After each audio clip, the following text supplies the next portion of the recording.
నమస్తే.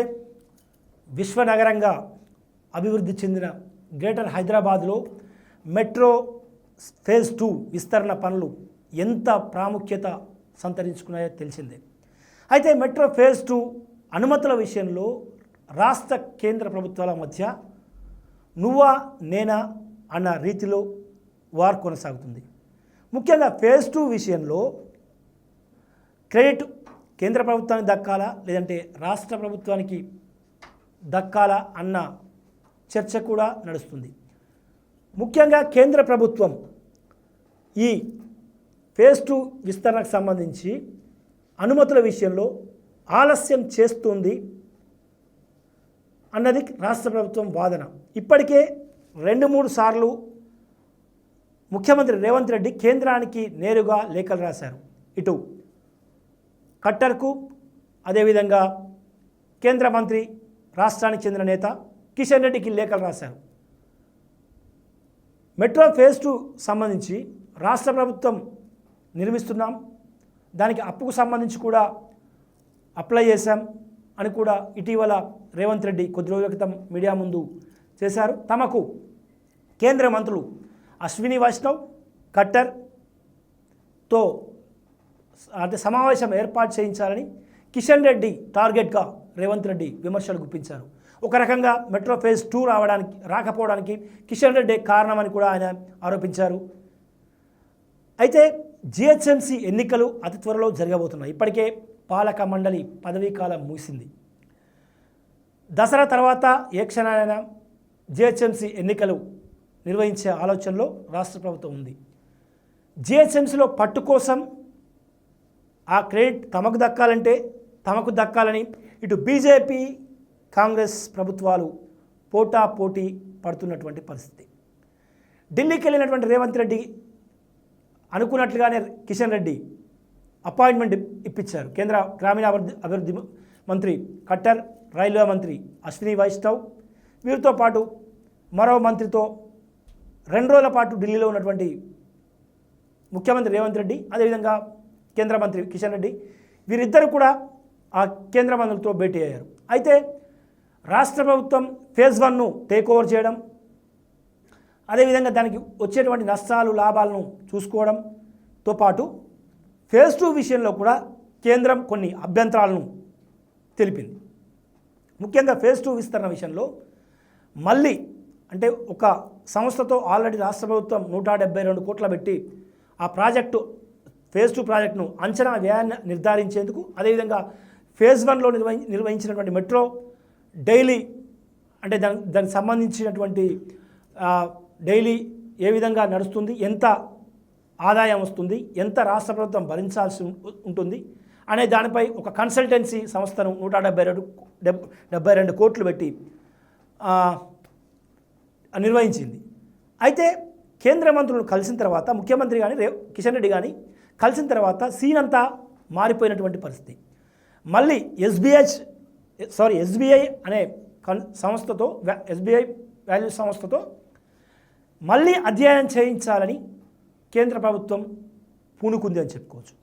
ఇందులో రాష్ట్రానికి సంబంధించి ఒక ప్రతినిధి, కేంద్రానికి సంబంధించి ఒక ప్రతినిధి ఉంటారని కూడా చాలా స్పష్టంగా చెప్పుకొచ్చారు. దీంతో ఈ మీటింగ్ తర్వాత, కేంద్ర మంత్రులతో మీటింగ్ తర్వాత మళ్ళీ ఫేజ్ 2 సంబంధించి అంచనా వ్యయం ఈ ఎస్బీఐ వాల్యూస్ సంస్థ అంచనా వేస్తుంది. అదేవిధంగా ఫేజ్ 1 ఇప్పుడు రాష్ట్ర ప్రభుత్వం నిర్వహణలో ఉంది కాబట్టి ఎంత ఖర్చు అవుతుంది, రోజువారీ ఖర్చులంతా, ఆదాయం ఎంత, వచ్చేటువంటి మిగిలిన కట్టేటువంటి అప్పులెన్ని, మిత్తి వడ్డీ ఎంత, ఇవన్నీ కూడా అంచనా వేసి ఒక నివేదికను ఎస్బీఐ వాల్యూస్ అనే సంస్థ కేంద్ర ప్రభుత్వానికి, రాష్ట్ర ప్రభుత్వానికి ఇవ్వనుంది. ఇవన్నీ ఇచ్చిన తర్వాత కేంద్ర ప్రభుత్వం అనుమతులు ఇవ్వాల్సి ఉంది. అయితే జరిగి దాదాపు 20 రోజులు దాటుతున్నా కూడా కేంద్ర మంత్రులతో ముఖ్యమంత్రి భేటీ, రాష్ట్ర ప్రభుత్వానికి చెందిన గ్రామీణాభివృద్ధి, అదేవిధంగా పట్టణాభివృద్ధి శాఖ కార్యదర్శిగా ఉన్నటువంటి జయేష్ రంజన్ను ఆల్రెడీ రాష్ట్ర ప్రభుత్వం తమ ప్రతినిధిగా ఎస్బీఐ వాల్యూస్కు పంపడం జరిగింది. కానీ కేంద్ర ప్రభుత్వం ఇంతవరకు కేంద్రం నుంచి ప్రతినిధిని ఎస్బీఐ వాల్యూస్ సంబంధించి, ఆ కన్సల్టెన్సీకి సంబంధించి ఎటువంటి నిర్ణయం తీసుకోలేదు. దీనిపైన మళ్ళీ 2 రోజుల క్రితం సీఎం రేవంత్ కిషన్ రెడ్డికి అదేవిధంగా కట్టర్కు లెటర్ రాయడం జరిగింది. మీరు ఆలస్యం చేస్తున్నటువంటి కొద్దీ ప్రాజెక్టు వ్యయం మరింత పెరిగేటువంటి అవకాశం ఉంది. ప్రస్తుతం ఫేజ్ 1 విస్తరణ పనులను రాష్ట్ర ప్రభుత్వం చూసుకుంటుంది కాబట్టి ఆ వ్యయం కూడా పెరిగేటువంటి అవకాశం ఉంది. తమకు రావాల్సిన ఫేజ్ 1 మీద తాము తీసుకోవాల్సినటువంటి లోన్ ఏదైతే ఉందో 13,000 కోట్లు అది ఇప్పటికే ఆగిపోయింది.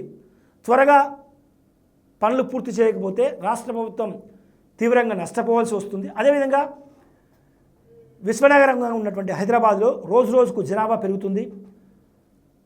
అదేవిధంగా జనాభా పెరగడంతో ట్రాఫిక్ సమస్యలు ఎదురవుతున్నాయి.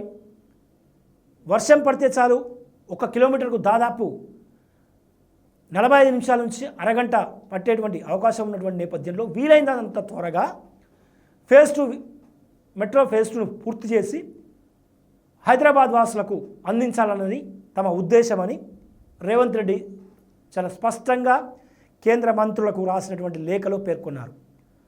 సో ఇదంతా ఒక ఎత్తు, ఇదంతా రాజకీయ ఎత్తుగడలో భాగంగా జరుగుతుందని చెప్పి ఒకవైపు బీఆర్ఎస్ విమర్శిస్తుంది.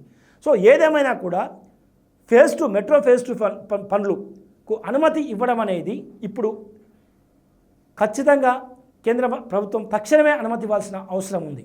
పెరుగుతున్న జనాభాకు అనుగుణంగా ఫేజ్ 2 పనులు కనుక త్వరగా పూర్తయితే ఫేజ్ 2 మెట్రో ఫేజ్ 2 కనుక హైదరాబాద్ వాసులకు గ్రేటర్ హైదరాబాద్ వాసులకు అందుబాటులోకి వస్తే ట్రాఫిక్ సమస్య దాదాపు సగం తీరినట్లే అని చెప్పుకోవచ్చు. సో ఈ విషయంలో రాజకీయాలు పక్కన పెట్టి అనుమతులు ఇవ్వాల్సినటువంటి కేంద్ర ప్రభుత్వం తాత్సారం చేస్తుంది.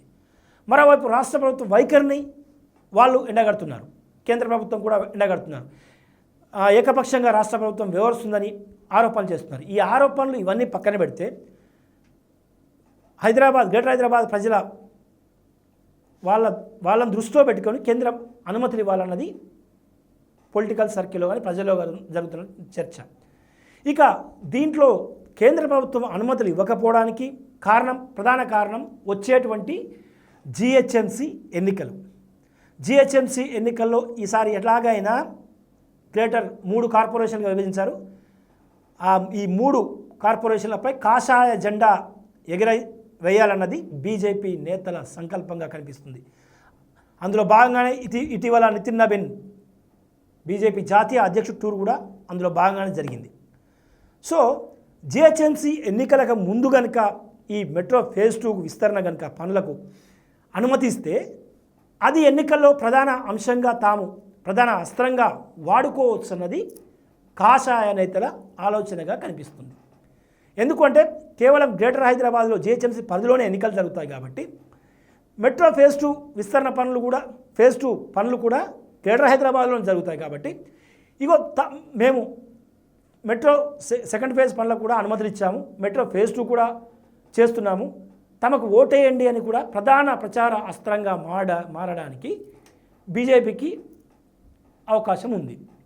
సో ఇటువంటి నేపథ్యంలో 6 నెలల ముందు ఎలక్షన్స్కి 6 నెలల ముందుగా ఎందుకు మెట్రో ఫేజ్ 2కు అనుమతులు ఇచ్చి ఆ క్రెడిట్ రాష్ట్ర ప్రభుత్వానికి ఎందుకు ఇవ్వాలన్నది బీజేపీ నేతలు కేంద్ర పెద్దల ఆలోచనగా కనిపిస్తుంది. సో మొత్తంగా ఈ మెట్రోకు సంబంధించి క్రెడిట్ వారైతే నడుస్తున్నటువంటి పరిస్థితి, ఇందులో ప్రజలను ఇబ్బంది గురేటువంటి అవకాశాలు ఉన్నాయి.